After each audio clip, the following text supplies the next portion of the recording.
Ruangwa inayo fursa ya graphite. Makampuni mengi yamejitokeza kuja kuchimba graphite. Kati ya makampuni 6 ambayo tunayajua ni 3 tu ambayo ndio wameshaanza utekelezaji.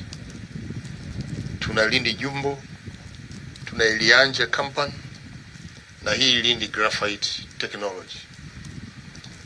Tuna makampuni yaliyoanza ukaguzi lakini mpaka leo bado hawajaanza kazi, ikiwemo na Paco Games.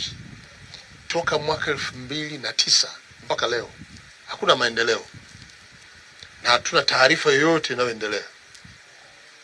Lakini tuna Uranex pale Chunyu, wameshafanya compensation kutoka mwaka 2012 mpaka leo hii hakuna maendeleo yoyote. Tuna Nachu ambayo pia mpata nafasi na heshima ya kusaini mkataba mbele ya Rais wa Jamhuri ya Muungano wa Tanzania, pamoja na Ngwena, mpaka leo hii wamepotea na hawana taarifa, pamoja na heshima waliopewa ya kusaini mikataba na Mheshimiwa Rais, lakini bado hawana taarifa yoyote ile.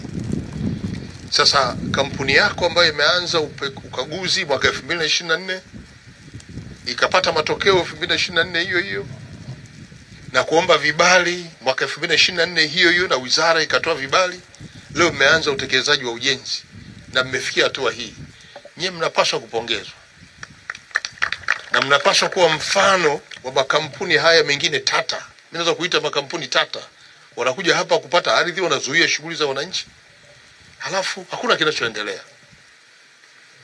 Pongezi hizi zipokee na zifikishe kwenye management yako. Na kwa kweli tunawapongeza kwa sababu tumeona maendeleo ya ujenzi unaendelea kwa kasi.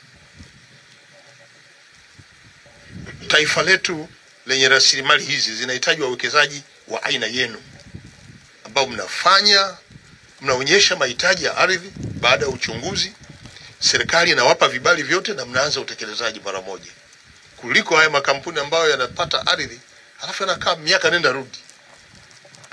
Niwaagize Wizara ya Madini kuhakikisha kwa makampuni yale Nachu, wale Uranex na Paco Games watuambie hatima yao, vinginevyo warudishe ardhi iende kwa wananchi. Hatuwezi kukaa na wao kutoka mwaka 2009 mpaka leo. Wameizuia ile ardhi, haina maendeleo yote.